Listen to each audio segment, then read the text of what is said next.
नमस्कार मित्रों। आज मैं आप सबके समक्ष फिर से उपस्थित हूँ और पहली बार शायद आप जो मेरे दर्शकगण देख रहे हैं वो नए जुड़े हैं, चाहे सब्सक्राइबर हैं जो मुझे मानव शास्त्री के नाम से जानते हैं या हिमांशु जोशी के नाम से जानते हैं। दोनों को मेरा नमस्ते, सादर प्रणाम। ठीक है।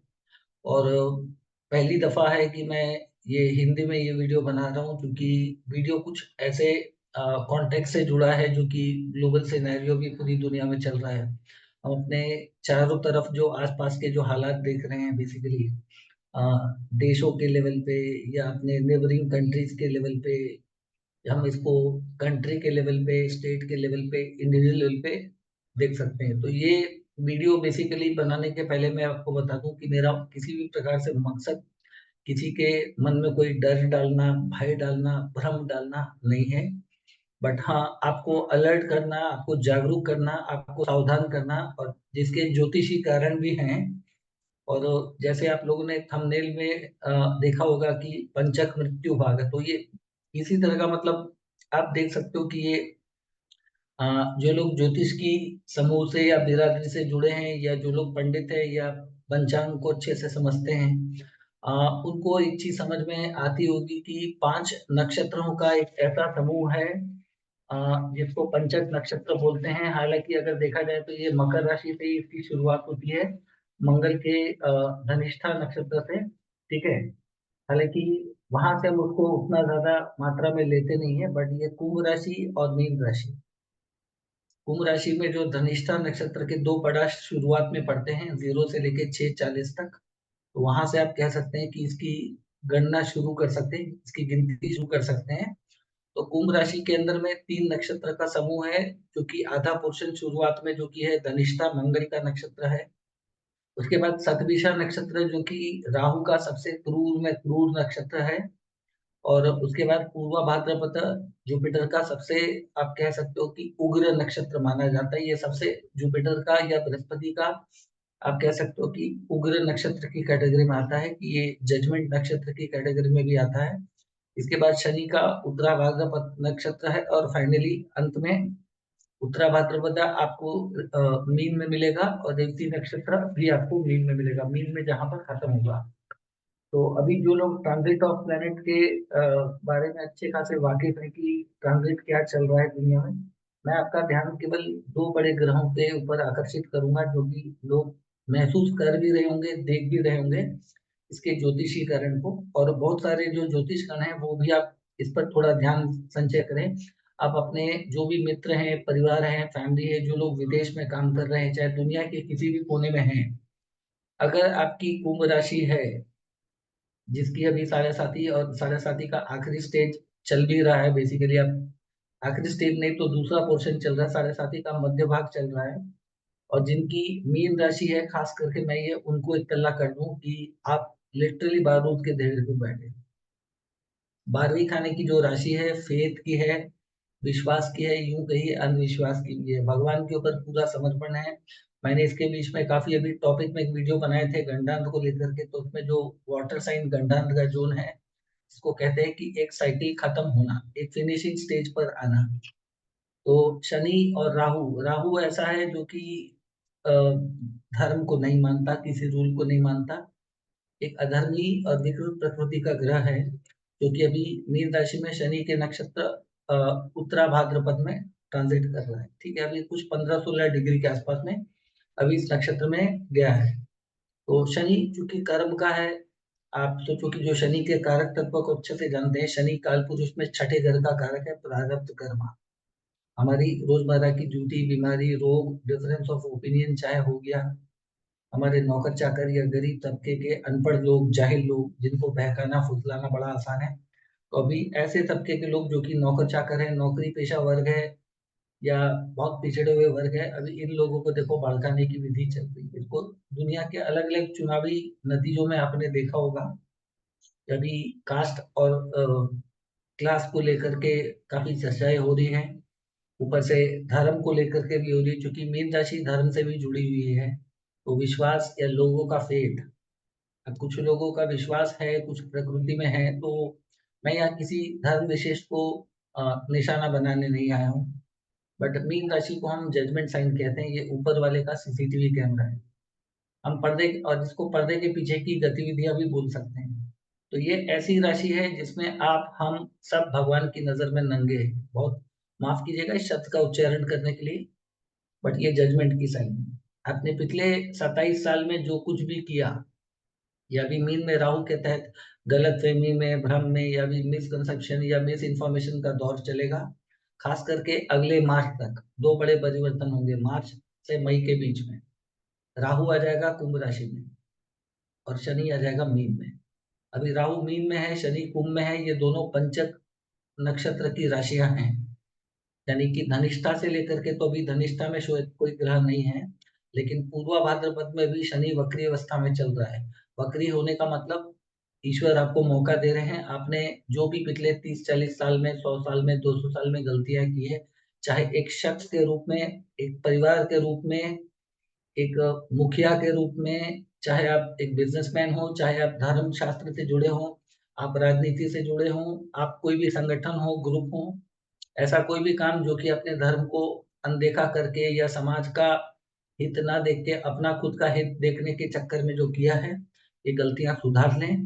क्योंकि अभी शनिदेव पूरी ग्लोबल लेवल पे एक बहुत बड़ा परिवर्तन करेंगे। ग्लोबल ऑर्डर आप सुन रहे होंगे, एक वर्ड शब्द काफी सुन रहे होंगे, चेंज ऑफ ग्लोबल ऑर्डर। तो ये काफी लंबे समय बाद ऐसा संयोग बन रहा है कि मीन में राहु है और शनि जो है कुंभ में है। तो जिन लोगों की राशि कुंभ है और आप कह सकते हो कि मीन है, यहाँ तक कि मैं मकर राशि वालों को भी सावधान रहने की सलाह दूंगा ही दूंगा। क्योंकि मकर राशि के लिए दूसरे खाने में उनके परिवार, या मकर राशि आपकी कुंडली के किसी भी खाने में पड़ती है, वहां पे भी अगर मंगल के नक्षत्र में कोई ग्रह बैठा है, आप बहुत सावधानी से रहें। चाहे आप नौकरी पेशा वर्ग के हों, आप किसी दूसरे देश में रहते हों, आपके घर का कोई ओल्ड एज सदस्य बुजुर्ग हो, आपके बीच में कोई मतभेद हो, ये समय उग्र होकर के या बिना सोचे समझे काम करने का नहीं। बहुत ही शांति से, ठंडे दिमाग से, ठंडे दिलो दिमाग से सोचने की जरूरत है। कोई भी चीज आपकी आंखों के सामने आ रही है, कोई वीडियो आ रहा है, कोई इन्फॉर्मेशन आ रही है, कोई थ्रेट आ रहा है, कोई चीज आ रही है, उसको फट से एक्सेप्ट मत करें। उसको जांचे पड़ताले, ये जांच पड़ताल, शनि कह रहा है जांचो पड़तालो।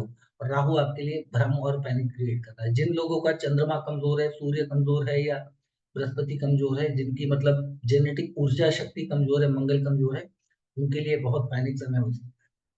जिन लोगों का कुंभ कारकांश लगना है, मतलब आपका आत्मा कारक अगर कुंभ में बैठा है या मीन में बैठा है, यानी कि आपका जो भी सबसे हाईएस्ट डिग्री प्लेनेट है आपके जोडियाक बेल्ट में, इस पर राहु को गिनती मत करना, केतु को। मैं उनको आत्मा कारक की कैटेगरी में नहीं लेता।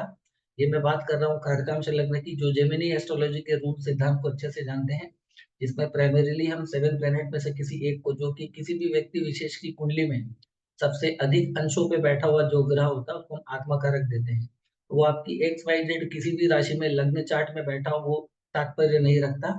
बट अगर नवांश में अगर वो कुंभ में भी जा रहा है, आपके नवांश में या दशमांश में भी अगर कोई प्लेनेट अगर कुंभ या मीन में जाते हैं, तो या तो वो कारकाम से लग्न बनता है, या कोई इंपॉर्टेंट प्लेनेट वहां बैठे। तो ये समय थोड़ा पैनिक मोड पे है आपके लिए। ये थोड़ा सा सही में डर का एक समय है, माहौल है, आप कह सकते हो। बट इसमें आपको काफी सावधानी लेनी है। काफी लोगों की नौकरियां जा सकती है, काफी लोगों का व्यापार ठप हो सकता है, काफी लोग हो सकता है बहुत ज्यादा मात्रा में कर्जा लेने लग जाएं, या जुआ खेलने लग जाए। अभी आप स्टॉक मार्केट के भी ग्लोबल लेवल पे हालात देखिए, तो स्थिति थोड़ी सी भयावह है। क्यों है? क्योंकि ये एक साइकिल पूरी कंप्लीट हो रही है। पंचक नक्षत्र का मतलब क्या होता है? अगर मान लो घर में किसी पंचक नक्षत्र के ट्रांजिट के दिन, हम ज्यादातर कहते हैं कि दक्षिण और पश्चिम तरफ की यात्रा हमको नहीं करनी चाहिए। आप किसी भी अपने नजदीक के पंडित से या किसी से आसपास से जाके बात करके देख लें कि जब भी मान लो खास करके मंगलवार या शनिवार का दिन आ जाए, और ऐसे दिन में चंद्रमा अगर मान लो कुंभ या मीन राशि में हो, तो पश्चिम और दक्षिण दिशा की यात्राएं बहुत ज्यादा हो सके तो अवॉइड करें। शनिवार का दिन खास करके अगर हो, और आपका चंद्रमा जब भी ट्रांजिट में, हर महीने में देखो चंद्रमा लगभग आप 5 दिन के लिए कुंभ और मीन में रहेगा। तो अब से लेकर के 2027 के जून तक, 2000, क्योंकि अगले साल लगभग मार्च और मई के बीच में शनि महाराज जो हैं ये राशि परिवर्तन करके मीन में आ जाएंगे। तो मीन सीधी सादी भाषा में कहो तो बहुत बड़ा परिवर्तन है, पनिशमेंट है। शनि काल पुरुष में 12वें खाने का कारक है, पनिशमेंट का कारक है। जिन लोगों ने जो गलत काम किए हैं, जो गलत काम कर रहे हैं, इन लोगों के लिए बहुत खतरनाक समय है। जिन लोगों ने गलत तरह से सामान्य लोगों को, जनता को, लोगों को ठगा है, बेवकूफ़ बनाया है, परेशान किया है, उनके लिए समय बहुत बुरा होने वाला है, जो गलत काम करते हैं। मेरा किसी व्यक्ति विशेष से या किसी से धर्म से, समुदाय से कहने का तात्पर्य नहीं है, बट आप अपने अंतर्मन से पूछिएगा जो आप कर रहे हैं, क्या वो सही है? क्योंकि देखो, ये शनि राहु का ट्रांज़िट, ये दोनों बड़े क्रूर प्रकृति के ग्रह, इनके सीने में दिल नाम की चीज़ नहीं है। ये आपकी राहु आपको बहकाता है। राहु आपको किसी भी चीज़ को जस्टिफ़ाई करने की कोशिश करता है। आपका हो सकता है नौकरी जुड़ी हो, व्यवसाय जुड़ा हो, आप किसी बहुत बड़ी ताकतवर कंपनी, संगठन, किसी देश के पेरोल पे काम कर रहे हो, पॉलिटिकल रीज़न से, एक्टिविस्ट के रीज़न से। अभी आप बांग्लादेश जैसे देश में देखिए, अचानक क्या हुआ? कुछ समय पहले वहाँ की जो प्राइम मिनिस्टर थी शेख हसीना जी, अच्छी खासी मेजॉरिटी से जीती। बट उसके बाद वही पब्लिक उनके साथ भीड़ बना के उनके ऊपर हमले करने शुरू कर दिए, ठीक है? यहाँ पर मैं अपनी हिंदू कम्युनिटी से भी अगर देख पा रहे हैं या समझ पा रहे हैं, तो मैं एक ही चीज़ कहूँगा कि पहले अपनी सुरक्षा के बारे में सोचें। कोई भी एक तात्कालिक थोड़े समय के लिए कुछ समझौते करने पड़े, क्योंकि ओवर द नाइट कुछ नहीं होगा, धीरे-धीरे होगा। शनि बहुत धीरे-धीरे चीज़ों को फ़िल्टर करता है। हम इस वक़्त इस जन्म में जो भी कुछ भोगते हैं, अच्छा भोगते हैं, बुरा भोगते हैं, भगवान से प्रार्थना करते हैं कि ऐसा कभी किसी के साथ ना हो, दुनिया में किसी भी समुदाय विशेष के साथ कुछ गलत ना हो। बट कहते हैं ना कि हम कभी-कभी जो बहुत बुरा भुगतते हैं, कहीं न कहीं हम उस जगह पे मौजूद हैं या हमारे कुछ कर्मों के पैटर्न ऐसे हैं, जैसे मान लो कोई कुछ लोग अ, एयरलाइन से ट्रैवल करते हैं, प्लेन क्रैश होता है, उसमें बहुत अलग-अलग कम्युनिटी के धर्म के लोग होते हैं। अब वो क्रैश होता है तो उन सारे लोगों की नियति में, डेस्टिनी में कहीं वो घटना लिखी थी इतने लोगों के लाइफ में कि उनकी जीवन की लीला उस वक़्त अंत हो जाती है। कुछ न कुछ रेल दुर्घटना या कोई कुछ चीज़ें इंसान या राजनेता या व्यापारी अपने हित को ध्यान में रख के करते हैं। जैसे अभी विश्व का एक बहुत ही ताकतवर देश है, जिन्होंने तकरीबन 600-700 सालों से पूरी दुनिया को निचोड़ के लूटा है। वहाँ के जो पूंजीपति जो दुनिया के पीछे से बैठे हैं, मीन राशि वाली क्वालिटी। ये ताकतें जो कि इंसानी रूप में कह सकते हैं अपने आप को भगवान समझती हैं। तो अभी राहु इनको आया है, अभी इनके सारे चाल ये नहीं कहता एकाएक होगा। बट जब तक शनि मीन राशि से निकलेगा, एक नया वर्ल्ड ऑर्डर डेफ़िनेटली आएगा। बहुत आहुतियाँ जाएँगी, बहुत कुर्बानियाँ जाएँगी, बहुत सारी ज़िंदगियाँ खत्म होगी, बहुत सारे देश में बहुत कुछ होगा। आप सीधी भाषा में इसको कह सकते हो, ये तकरीबन काफ़ी लंबे समय बाद ये जो योग बन रहा है, एक प्रकार का समुद्र मंथन। जिन लोगों का जो भी आत्मा कारक ग्रह है, अगर वो कुंभ में बैठा है, मीन में बैठा है, तो आप किसी भी प्रकार से समुद्री एरिया वाले कोई भी ऐसे देश जहाँ पे बहुत प्रॉब्लम है, बहुत सावधानी रहें। कोई भी बहुत बड़ा व्यापारिक देश है, वहाँ से आप अगर हो सके तो आप अपनी सेफ्टी पहले देखें, अपने बीवी, बच्चे, फैमिली की सेफ्टी देखें। ये मेरी आप लोग से अपील है। एक ज्योतिष होने के नाते हम लोग वो कुछ चीज़ें देख पाते हैं जो कि मैं जनरली कभी भी सोशल मीडिया पे या यूट्यूब पे ये सब बोलना पसंद नहीं करता। क्योंकि इसमें हो सकता है बहुत लोग पैनिक मोड पे टूट जाएँ, अंदर से कमज़ोर हो जाएँ या अफ़रा-तफ़री में कोई स्टेप ले नहीं। ठंडे दिमाग से, शांत मन से अपने इष्ट देव का ध्यान करें। अपने आत्मा कारक से जुड़े हुए जो भी ग्रह हैं, उसके गायत्री मंत्र का जाप करें। मेडिटेशन, फ़ोकस यही चाहिए मीन राशि की ताकत। किसी भी तरह के भ्रम में ना आएँ। कोई भी स्टेप आँख बंद करके ना लें। तो चूँकि ये जो पंचक नक्षत्र है, पंचक नक्षत्र में बोला जाता है जब भी कोई बड़े ग्रह पार होते हैं, तो दुनिया में देशों के लेवल पे, ग्लोबल लेवल पे चाहे आर्थिक, व्यापारिक, सामाजिक, धार्मिक, ये सारे जितने विषय इस पर बहुत बड़े परिवर्तन आएँगे। और इस वक़्त पंचक नक्षत्र में 2 बड़े खतरनाक ग्रह बैठे, एक शनि चल रहा है, शनि चाहता है हर चीज़ में न्याय हो, राहु को न्याय से, धर्म से, किसी चीज़ से मतलब नहीं। राहु एक ऐसा भूखा इंसान का मुँह है जिसको सिर्फ़ खाना आता है, जिसका पेट नहीं है। जिसकी ज़िंदगी में कोई लिमिट नाम का शब्द नहीं, जो नीति-अनीति नहीं, वो धर्म की शक्ल में नाम बदल के, रूप बदल के आपके बीच में बैठा हो। अभी लोगों के अंदर में मिसअंडरस्टैंडिंग, भय, डाउट बहुत होगा। बट मैं कहता हूँ ना, आपका 12वाँ खाना तप करने की शक्ति है, मीन राशि आपके अंदर की तप करने की शक्ति है, ईश्वर से कनेक्ट होने की। ध्यान में लगाइए, तप में लगाइए, रोज़ 1 घंटा मेडिटेशन कीजिए। आप जिसको इष्ट देवता मानते हैं, जिसको भी अपने गुरु मानते हैं, आप कम से कम 1 घंटा आप वक़्त दीजिए सुबह। अगर ब्रह्म मुहूर्त में कर सकते हैं तो बहुत ही अच्छा अर्ली मॉर्निंग में। आप दुनिया के किसी भी कोने में, चूँकि देखो ये पंचक नक्षत्र में बेसिकली हो सकता है कि ये बदलाव के दौर में कह सकते हैं कि काफ़ी लोग कुचले जाएँ, मारे जाएँ, काफ़ी देश की दशा-दिशा बदल जाए। क्योंकि ये जो राक्षस प्रकृति के जो लोग होते हैं, इन लोगों ने सदियों से एक ही तो गलत काम किया है। ये इनकी लड़ाई ईश्वर से है। और ज्योतिष के मार्फत हम ये अच्छे खासे समझ सकते हैं कि राहु, शनि दोनों तांत्रिक वृत्ति के भले शनिदेव हैं, तो शनिदेव का न्याय करने का तरीका बेशक धीमा है, बहुत पीड़ा होगी। अभी हो सकता है आपको अपने देशों के नेता पे विश्वास हो, नहीं हो। ये वक़्त संगठित होके रहने का है, एकजुट होके रहने का है। ये मेरी अपील एक राजनीतिक अपील नहीं है, एक इंसानियत के तौर पे, ह्यूमैनिटी के तौर पे अपील है। नॉर्मली मैं इस सब्जेक्ट के चलते चूँकि ज्योतिषियों के ऊपर में एक ज़िम्मेदारी होती है। आज के डेट में यूट्यूब में या सोशल मीडिया पे बहुत लोग उल्टी-सीधी तरह की वीडियो बना के लोगों में पैनिक डालते हैं। हम पैनिक डालने के क्रम में नहीं हैं। तो ये इसका तात्पर्य सीधा बहुत सिंपल सरल है। अगर आपकी कुंडली में कोई भी ग्रह अगर कुंभ राशि में मीन में बैठा है, किसी भी ऐसे नक्षत्र में बैठा, वो नवतारा चंडाली में अच्छा हो बुरा हो, जो मैंने वीडियोज़ बनाए उसको आप थोड़ी देर के लिए इग्नोर करके ध्यान रखें। हो सकता है आपके साथ कुछ ना हो, आपकी सिचुएशन बड़ी अच्छी हो, आपकी कुंडली का फाउंडेशन बड़ा अच्छा हो, बट फिर भी ये समय कोई बहुत बड़ा निर्णय ऐसे लेना आँख बंद करके, अनटिल अनलेस डेस्टिनी आपको ना फोर्स करना पड़े, हो सकता है आपको अपने नौकरी, व्यवसाय का स्थान बदलना पड़े, आपको अपनी लिविंग लोकेशन, अपना घर-बार बदलना पड़े, या आप कह सकते हो कि पश्चिम या किसी भी दक्षिण दिशा तरफ की यात्रा, चाहे शहर लेवल पे, स्टेट लेवल पे, या कोई भी यात्रा एकदम बिना सोचे-समझे जब तक वो मजबूरी ना हो, कोशिश करें टालने की। खास करके 2027 तक कुछ लोग अगर बहुत बड़े निवेश करना चाहते हैं, इन्वेस्टमेंट करना चाहते हैं, बड़ी सावधानी से करना। चाहे आप बहुत बड़े बिज़नेसमैन हो, चाहे आप बहुत बड़े इंडस्ट्रियलिस्ट हो, चाहे आप कोई भी हो किसी भी चीज़ में, विदेश यात्रा, क्योंकि मीन राशि का संबंध समुद्र या समुद्र पार जाने का है। आर्थिक कारण से, नौकरी के कारण से, इन सब चीज़ों के कारण से अगर आपके अंदर ऐसा है, भले आपको वीज़ा मिल गई हो, सब कुछ मिल गया हो, लेकिन अपनी सिक्योरिटी, अपनी सेफ्टी जाँचे, अपने पास प्लान भी बना के रखें, चाहे आर्थिक रूप से या अपने वहाँ पे कॉन्टैक्ट्स नेटवर्क अच्छे से बना के। आपको अंदाज़ा नहीं हो सकता कि अगले 3-4 साल में दुनिया आपको क्या दृश्य देखने को मिले। अभी आप 2022 से आप देखो रशिया-यूक्रेन का वॉर, तब शनि महाराज मकर राशि में थे, ठीक है ना? ऑलमोस्ट आप समझो कि पंचक नक्षत्र की शुरुआत लगभग जैसे हो ही गई थी। तो रशिया यूक्रेन के वॉर, उससे पहले आप कोविड-19 ही देख लीजिए। तो 2020 से जो समय शुरू हुआ है, ये आप सीधी भाषा में अगर मान के चलें कि 2027 के अंत तक, जब तक शनि महाराज मीन से निकल नहीं जाएँगे, राहु महाराज कुंभ से निकल नहीं जाएँगे। अब अगले साल जैसे कि राहु महाराज कुंभ में आएँगे, तो ये भी राशि पंचक नक्षत्र की राशि में ही होंगे, तो 18 महीने तकरीबन राहु रहेंगे।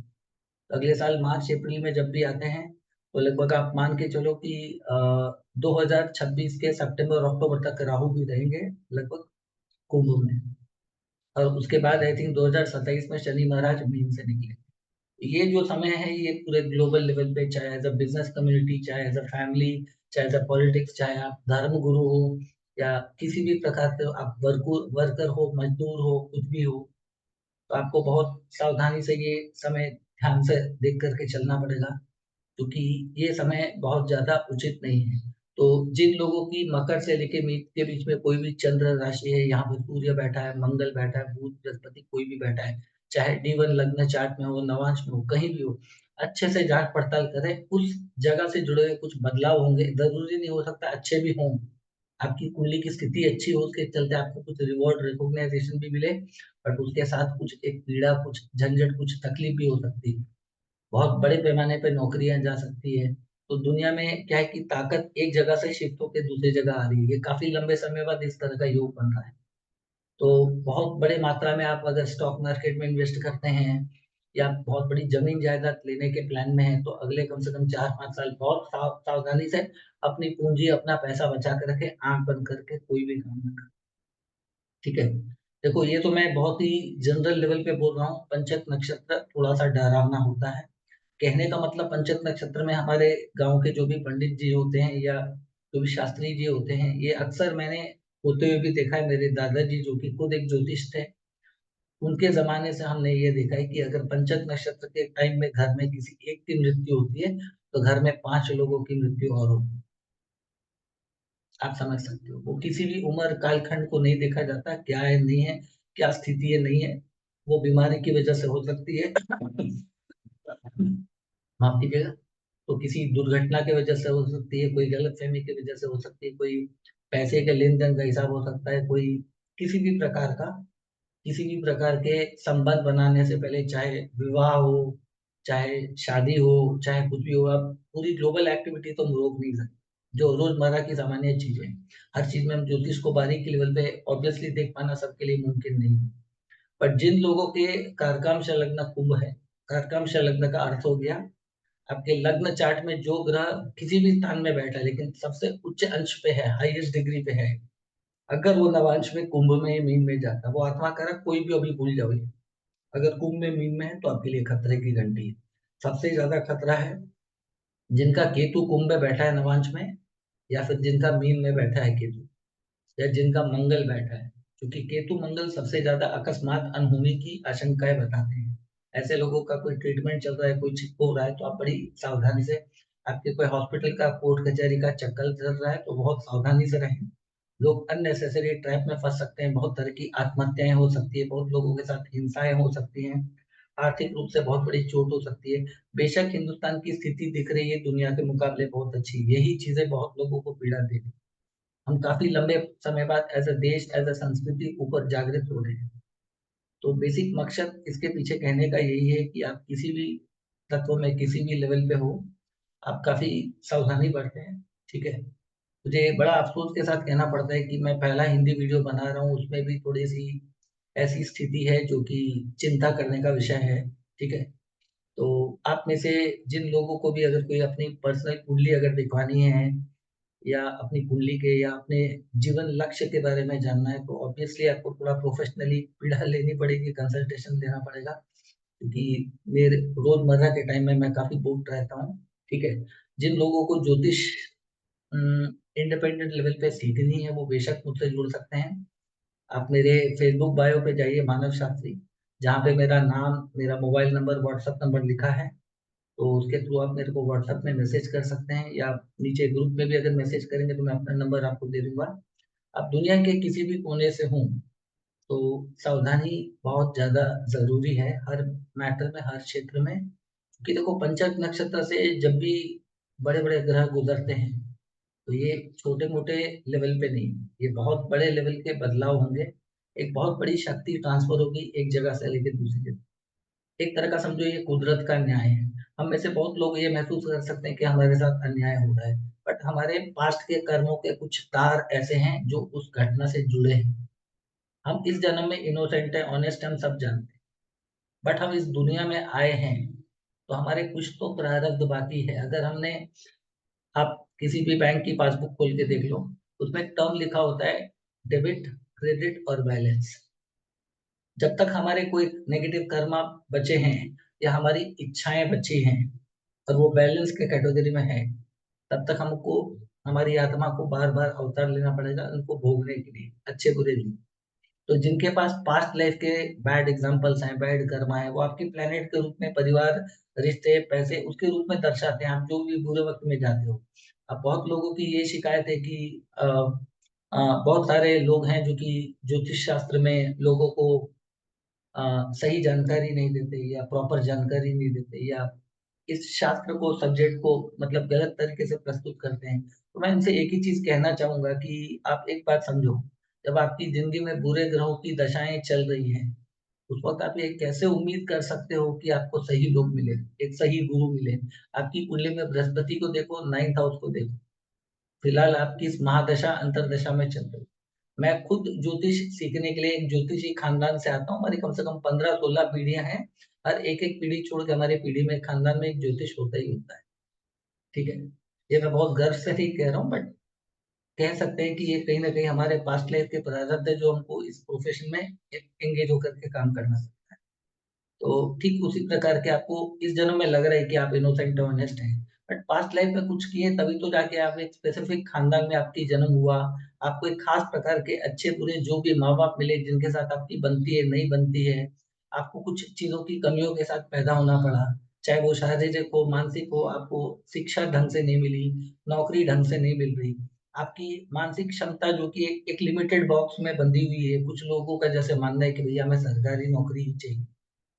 आपकी कुंडली क्या कहना चाहती है, आपको ये जानने की इच्छा भी नहीं होती। आप ज्योतिष के पास जाके सीधा सवाल दाग देते हो, हैं? लोग चलो ठीक है, अब दुनिया की बेफिज़ूल की चीज़ों में इतना समय खर्च करते हो, इतना पैसा इन्वेस्ट करते हो। मैं ये नहीं कहता कि मैं पूरे साढ़े 800 करोड़ जो लोग दुनिया में सबकी कुंडली देख सकता हूँ, ना, मुमकिन नहीं है, पैसे देके भी नहीं है। इस एक लाइफ टाइम में तो पॉसिबल नहीं है। बट मेरे दायरे में, मेरी समझ में मैं जितना समझ सकता हूँ, उस दायरे में मैं कोशिश करता हूँ, लोगों को पढ़ाता हूँ। ठीक है ना? आज से 100 डेढ़ 100 साल पहले हमारे देश में गुरुकुल कल्चर हुआ करता था।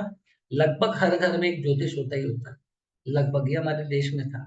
जब तक लोग उस अवस्था में थे, उन लोगों ने देश की आज़ादी के लिए लड़ाई-लड़ाई, त्याग दिया, बहुत कुछ किया। आज हम जो फ्रीडम भोग रहे हैं, जो सहूलियत देख रहे हैं, बट इस फ्रीडम के साथ में कहते हैं ना बहुत सारी बुरी चीज़ें भी आती हैं। आज हम जो इस देश में आज़ादी भोग रहे हैं, इसकी कीमत हमारे देश के आर्मी के नौजवान चुकाते हैं। वो भी किसी माँ के बेटे हैं, वो भी किसी का पति है, किसी का भाई है। हम आज़ादी भुगत रहे हैं इसलिए वो बॉर्डर पे खड़े हैं। उनकी कोई पर्सनल जातीय दुश्मनी नहीं है। हमें इस चीज़ की वैल्यू को समझना चाहिए जी, ठीक है? तो एक ज्योतिष होने के नाते, एक नागरिक होने के नाते, इस देश का बेटा होने के नाते, तो ये मेरा कर्तव्य था, इसलिए मैंने इस वीडियो को बनाया। तो इस वीडियो का कोई मकसद किसी के मन में डर भय प्राप्त करना नहीं है, बट जिन लोगों की कुंडली में अ, मकर, कुंभ और मीन राशि, खास करके कुंभ और मीन, चाहे वो राशि चार्ट में कोई बड़े ग्रह बैठे हों, चाहे नवांश में बैठे हों, चाहे दशमांश में बैठे हों, ये 3 डिविजनल चार्ट के अंदर में बहुत हाईटेक एनर्जी होती है, बदलाव की एनर्जीज़ होती हैं। अगर आपके कोई ग्रह इम्पोर्टेंट बैठे हैं, आत्मा कारक बैठा है, एसेंडेंट लॉर्ड बैठा, कोई इम्पोर्टेंट प्लैनेट बैठा है, आपकी ज़िंदगी के 12 में से जिस खाने से जुड़ा वो ग्रह है, उससे जुड़े हुए मैटर में आपको बहुत सावधानी बरतनी पड़ेगी। चाहे वो पैसे का मैटर है, सामाजिक मैटर है, यात्रा का मैटर है, नौकरी का है, व्यवसाय का, ज़मीन व्यापार बेचने का है, प्रेम प्रसंग का मैटर है, किसी भी प्रकार का कोई है, कोई बीमारी है, कोई चीज़ है, उसको लाइट मोड पे मत लें। और कोई भी चीज़ शॉर्टकट में उम्मीद मत कर रखी हो, ठीक है? तो देखो, एक रूल है कि ठोकर खा-खा के हमको सीखना पड़ता है। पहले तो आप ज्योतिष शास्त्र को समझने की कोशिश करो। ज्योतिष शास्त्र एक गुप्त विद्या है, जो कि तप करके हासिल होती है, यानी कि मीन राशि की। अब पहले के ज़माने में के जितने भी ऋषि-मुनि थे, जिन्होंने सालों-सालों, लाखों-लाखों साल तक तप की, हमारी आपकी हैसियत क्या है उनके सामने? हम तो देखिए फ़ेसबुक में, यूट्यूब में या फिर ये ग्रुप में, पेज में पढ़ के हमने जो सीख लिया, बहुत सीख लिया। अरे! मेरे जैसा आदमी अपने 25 साल जलाने के बावजूद भी, मेरा दुर्भाग्य देखिए, जब मैंने अपनी ज्योतिष शास्त्र की यात्रा की, मैं 2 लोगों को गुरु मानता हूँ, एक अपने दादाजी को और doctor BV. Raman sir. Doctor BV. Raman sir मेरे ग्रैंडफ़ादर के one of the best friend थे। इन लोगों ने, डॉक्टर बी.वी. रमन ने, मेरे ग्रैंडफ़ादर ने प्रोफ़ेसर बी. सूर्यनारायण राव से शिक्षा प्राप्त की थी 1930-40 के बीच के दौर में। उस समय प्रोफ़ेसर बी. सूर्यनारायण राव, जो कि दादाजी भी हुआ करते थे, जेमिनी एस्ट्रोलॉजी की जो मैं प्रिंसिपल्स मानता हूँ, मैं उनके ही ज़्यादातर मानता हूँ। जो कहते हैं कि राहु को आत्मा कारक नहीं लेते, बहुत लोग राहु को आत्मा कारक मानते हैं। तो राहु अगर देखो किसी भी प्रकार से अगर आत्मा कारक बनता है, तो किसी न किसी की राशि में बैठेगा। तो राहु स्वतंत्रता तो नहीं है ना, कि अपनी मर्ज़ी से कुछ भी आपको फल देगा। राहु ये एक शैडो प्लैनेट है, ऊर्जा है, माया है, जो आपकी कुंडली के किसी न किसी हाउस में बैठी है, लग्न चार्ट में डीन है, तो जिसकी राशि में बैठा है, वो सप्तकारका में से कोई एक कारका होगा। तो राहु किसका फल देगा? एक उसका फल भी देगा, इसका फल भी देगा, यानी कि पर्दे के पीछे राहु जस्ट एक पुतला है, जो आपके सामने एक काल्पनिक पुतला है, जो आपके सामने रखा गया है। उसको हम डिज़ायर बोल सकते हैं, इच्छाएँ बोल सकते हैं, हमारे पास्ट लाइफ़ की विकृतियाँ, बुराई हो सकता है राहु, जो पिछले जन्म में अधूरी हैं, वो इस जन्म में कैरी फॉरवर्ड होके आई है। तो राहु जहाँ पे बैठा है, उस जगह पे आपकी बहुत सारी चीज़ें संगठित रूप से अच्छी-बुरी दोनों चीज़ें हैं। बट इस जन्म में जो आपको भोगनी है, तो कभी-कभी हमने पिछले जन्म में हम बहुत ताकतवर बिज़नेसमैन रहे होंगे, नेता रहे होंगे, सब कुछ सरकार, मीडिया, जुडिशरी, सब कुछ हमारे हाथ में, बहुत टाइकून रहे, ताकतवर रहे, हमने न्याय तंत्र को खरीद लिया। आज जैसे कुछ लोग कर रहे हैं, सब कुछ खरीद लेते हैं। वो इस जन्म में बड़े ताकतवर गलत काम कर लेते हैं। उन्हें ऐसा लगता है हमसे ऊपर कोई नहीं है। आने वाले 4 साल में आपको दिख जाएगा, कौन किसके ऊपर है। ईश्वर ईश्वर के कहते हैं ना, कोड में कभी अंधेर नहीं है, देर है बट अंधेर नहीं है। मैं शनि महाराज पे बहुत दिल से विश्वास करता हूँ। उन्हीं का प्रोडक्ट हूँ। मेरा खुद का आत्मा कारक शनि है, चूँकि धनु नवांश में है, तो इसीलिए, चूँकि वक्री भी है, इसलिए मैंने, कहते हैं ना कि मैंने आप लोगों से ज़्यादा लोगों की कुंडलियाँ देखी है, ऐसी चीज़ें मेरे हाथ में हैं। और जो सब्जेक्ट आपको जो दर्द और तकलीफ और पेन आपको सिखा सकता है ना, उससे बड़ा अच्छा गुरु नहीं हो सकता, वो आपकी आँखें खोलता है। ठीक है? तो ये जिन लोगों को शिकायत है कि देखो आपको पर्सनल चार्ट दिखवाना है, उसमें बहुत मेहनत लगती है, बहुत वक़्त लगता है। बहुत सारे कड़ियों को जोड़ के एक चित्र बनाना पड़ता है। आपके जो सवाल हैं। आप बुरे वक़्त में किसी एस्ट्रोलॉजर के पास आपकी बुरे ग्रहों की दशा चल रही है, कोई अस्त ग्रह बैठा है, कोई बुरी हालत में वक्री है और आप चाहते हो कि 1 झटके, 2 झटके, 3 ज्योतिष, 4 ज्योतिष ने आपको बेवकूफ़ बनाया। आपकी शिकायत थी। आपको लगता है आप बेवकूफ़, मैं आपसे ज़्यादा बेवकूफ़ बना हूँ और छाती ठोक के बोलता हूँ मुझे खूबी है, पैसे ही लूट के गए ना, पैसे ही लूट के गए, उससे ज़्यादा तो मैं फिर कमा लूँगा। ये शास्त्र से नहीं मिलेगा, मेरे पास उसके हज़ार रास्ते हैं। मैंने बहुत बड़े-बड़े त्याग दे के विद्या सीखी है, बट ये मेरा एकमात्र पेशा नहीं है। मैं बहुत साफ तौर पे कह दूँ। इस जगह मैं अपने आत्मा कारक को जस्टिफ़ाई करने के लिए मैं ये प्रोफ़ेशन आज पब्लिक के बीच में आ रहा हूँ, मन मार के इच्छा नहीं है कि गुप्त विद्या को सार्वजनिक करने का मतलब कौन देख रहा है, क्या देख रहा है, आप में से हो सकता है सब सही हो, बट कुछ गलत लोग इसका दुरुपयोग भी कर सकते हैं। लोगों की कमजोरियाँ पता करना, इसको ज़बरदस्ती ये स्टोन पहनो, ये स्टोन, ये मंत्र, वो मंत्र। मैं जब भी किसी को कोई मंत्र भी बोलता हूँ, तो गायत्री मंत्र ही ज़्यादातर रिकमेंड करता हूँ, क्योंकि गायत्री मंत्र एक नॉन हार्मिंग मंत्र की कैटेगरी में आता है। आपके आत्मा कारक इष्ट देव को उसकी तरफ समर्पित हो जाओ, लिख के देता हूँ, गारंटी देता हूँ। तो जिस दिन का मालिक होगा, सूर्य से लेके शनि के बीच में कोई न कोई एक आत्मा कारक होगा, उसका एक आप यूट्यूब में सर्च करो, उससे जो जुड़े हुए इष्ट देव हैं या देवी हैं, उनसे उनके गायत्री मंत्र होंगे। उस गायत्री मंत्र को यूट्यूब से खोज के निकालो और उसको कंठस्थ कर लो और वो जिस दिन से जुड़ा हुआ है और वो अगर दिन दिन का मान लो वो ग्रह अगर दिन में बलि होता है, जैसे सूर्य, शुक्र, बृहस्पति और बुध भी जो है आप दिन में बलि मानते हैं, बाकी चंद्र, मंगल, शनि रात्रि बलि ग्रह हैं। तो उसके जो गायत्री मंत्र हैं, उस हिसाब से आपको इवनिंग में या मॉर्निंग में करने पड़ेंगे। उस दिन को निर्धारित कर लो, उससे जुड़ी हुई एक दिशा भी है ग्रहों से। उस दिशा में अपने इष्ट देव का फ़ोटो फ्रेम वगैरह कुछ भी लगा के एक घी के तिल का दिया जलाओ। शनि भगवान है तो तिल के तिल का दिया जलाना, घी का तेल उनको नहीं चलता, ठीक है? तो शनिवार के दिन वैसे करके पश्चिम दिशा मुँह करके आपको बोलना पड़ता है। तो मैंने जस्ट एक एग्ज़ाम्पल दे दिया। तो बाकी जिनको अपने पर्सनल वो मंत्र आप 108 बार करो। और उसको कुछ दिन के हिसाब से अपने जीवन का नियम बना लो कि ये मेरा नियम है और आप उसको नियम बना के रखो। अगर आपकी ज़िंदगी में ना बदलाव है तो मत वो करना। लाख आपकी दशाएँ बुरी होंगी, आपके ग्रह बुरे होंगे, बट आपके अंदर में एक सबमिशन, एक डिवोशन होना चाहिए। ये चीज़ मैंने किया है, टेस्टेड, ट्राइड और भी मेरे पास इतने सालों से मैं लोगों की कुंडलियाँ एनालाइज़ कर रहा हूँ प्रोफेशनली, इतने समय से ग्रुप में लिख रहा हूँ। आज पहली बार यूट्यूब में आया हूँ, तो आज सोचो कि इतना बड़ा ग्रुप है, 20,000 का मेरा ग्रुप है कॉस्मिक लाइट्स। मैंने एक पेज भी बनाया है जिसमें तकरीबन 1000 लोग मेरे को शायद फॉलो करते हैं।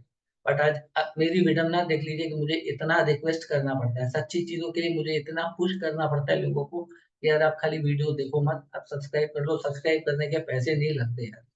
ठीक है, सब मेरे से कंसल्टेशन नहीं ले सकते, सब मेरे से प्रोफेशनली नहीं पढ़ सकते। हो सकता है आप एक अलग प्रकृति के ज्योतिष हों, मैं भी एक अलग प्रकृति का, मेरा अनुभव अलग है, आपका अलग है, स्वाभाविक है।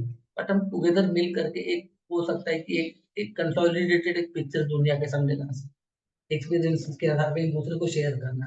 तो मेरी जितनी कैपेसिटी लिमिट है, मैं जितना कर सकता हूँ, फ्री ऑफ कॉस्ट मैं डेफ़िनिटली करता हूँ। बट मेरे भी कमिटमेंट होते हैं, मैं भी रोज़मर्रा के टाइम में अभी 7 साल के बाद मैंने बहुत समय बाद ये ब्रेक लिया इस साल, इस चैनल को एस्टेब्लिश करने। ये समझो कि मेरे ग्रुप कॉस्मिक लाइट का चैनल है, मेरे मानव शास्त्री का चेहरा देख के मत करो।